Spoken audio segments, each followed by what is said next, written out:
नमस्कार दोस्तों, कैसे हैं आप लोग। आज की इस वीडियो में मैं आपके साथ बोरोसिल रिन्यूएबल्स लिमिटेड कंपनी के क्वार्टर फोर फाइनेंशियल रिजल्ट को डिस्कस करने जा रहा हूं। कंपनी ने अपने मार्च क्वार्टर फोर फाइनेंशियल रिजल्ट को डिक्लेयर कर दिया है। तो आज की इस वीडियो में हम जानेंगे कि कंपनी का रिजल्ट कैसा रहा। देखिए, यहाँ पर मैंने जो रिजल्ट ओपन किया हुआ है ये कंसोलिडेटेड रिजल्ट है।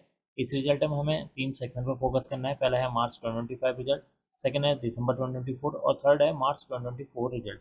इन 3 सेक्शन पर ही हमें अभी फोकस करना है। तो सबसे पहले बात कर लेते हैं कि इस क्वार्टर में कंपनी की कितने करोड़ की रिवेन्यू जनरेट हुई है, यानी कि कंपनी का जो मेन बिजनेस है वहाँ से कितने करोड़ की इनकम जनरेट हुई है। ठीक है, इस क्वार्टर में कंपनी की 373 करोड़ की अर्निंग हुई है। प्रीवियस क्वार्टर में 361 करोड़, प्रीवियस ईयर में देखें 283 करोड़ की यहाँ पर अर्निंग देखने को मिली हुई है।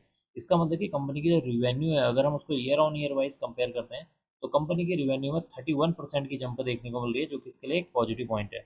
बात कर लेते हैं अदर इनकम के बारे में। इस क्वार्टर में कंपनी की 11 करोड़ की अदर इनकम हुई है। प्रीवियस क्वार्टर में 15 करोड़, प्रीवियस ईयर में देखें तो 4 करोड़ की यहाँ पर अदर इनकम देखने को मिली हुई है। इसका मतलब कि इस क्वार्टर में कंपनी की जो अदर इनकम है वो बढ़ती हुई नजर आई है, जो कि इसके लिए एक पॉजिटिव पॉइंट है। अब हम बात कर लेते हैं कंपनी के खर्चों के बारे में, यानी कि टोटल एक्सपेंसेस के बारे में, कि इस क्वार्टर में कंपनी ने कितने करोड़ के खर्चे किए हैं। देखिए, इस क्वार्टर में कंपनी ने 403 करोड़ के खर्चे किए हैं। प्रीवियस क्वार्टर में 408 करोड़ के, और प्रीवियस ईयर में देखेंगे 345 करोड़ के खर्चे देखने को मिले हुए हैं। इसका मतलब कि इस क्वार्टर में कंपनी के जो खर्चे हैं बढ़ते हुए नजर आ रहे हैं। क्यों बढ़े हैं कंपनी के खर्चे? क्योंकि यहाँ पर कंपनी की जो इस क्वार्टर में रेवेन्यू बढ़ी है या सेल्स बढ़ती हुई नजर आई है, जिसकी वजह से कंपनी के जो एक्सपेंसेस हैं वो भी यहाँ पर बढ़ते हुए नजर आ रहे हैं। एक चीज़ यहाँ पर देखना है कि कंपनी की जो टोटल इनकम हुई है वो हुई है 385 करोड़, जबकि कंपनी के खर्चे ही 403 हो गए, यानी कि इस क्वार्टर में कंपनी को क्या हुआ है, नुकसान उठाना पड़ा है। अब हम बात कर लेते हैं यहाँ पर कंपनी का प्रॉफिट बिफोर टैक्स के बारे में, या फिर आप कह सकते हैं लॉस बिफोर टैक्स के बारे में। देखिए, इस क्वार्टर में कंपनी को 18 करोड़ का यहाँ पर नुकसान उठाना पड़ा है। प्रीवियस क्वार्टर में कंपनी को 32 करोड़ का नुकसान था, और प्रीवियस ईयर में 57 करोड़ का यहाँ पर नुकसान देखने को उठाना पड़ा है। इसका मतलब कि इस क्वार्टर में भी कंपनी का जो है नुकसान होता हुआ है, लेकिन इस क्वार्टर में कंपनी का जो नुकसान है वो कम हुआ है, जो कि इसके लिए एक हल्का सा पॉजिटिव पॉइंट है। अब हम बात कर लेते हैं कंपनी के नेट प्रॉफिट के बारे में, यानी या फिर लॉस के बारे में, कि इस क्वार्टर में कंपनी को कितने करोड़ का नुकसान हुआ है।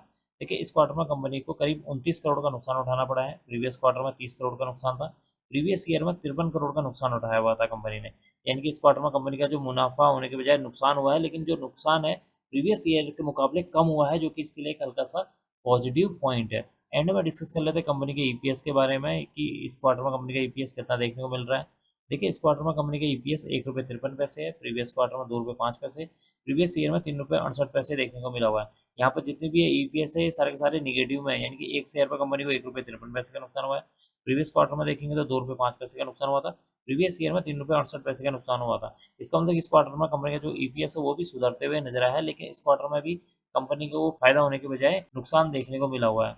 तो कुल मिलाकर देखा जाए कंपनी का जो रिजल्ट है वो निराशाजनक देखने को मिल रहा है। पॉजिटिव पॉइंट यही है कि कंपनी की जो रिवेन्यू है उसमें 31% की जंप देखने को मिल रही है। बाकी कंपनी का जो प्रॉफिट बिफोर टैक्स है, कंपनी का जो नेट प्रॉफिट है, कंपनी का जो ईपीएस है वो निगेटिव में आता हुआ नजर आ रहा है। अब मैं इस वीडियो को यहीं पर एंड करूंगा। उम्मीद करता हूँ कि आपको यह वीडियो पसंद आई होगी। अगर आपको यह वीडियो पसंद आई तो please like share and subscribe करना ना भूलें। Thank you.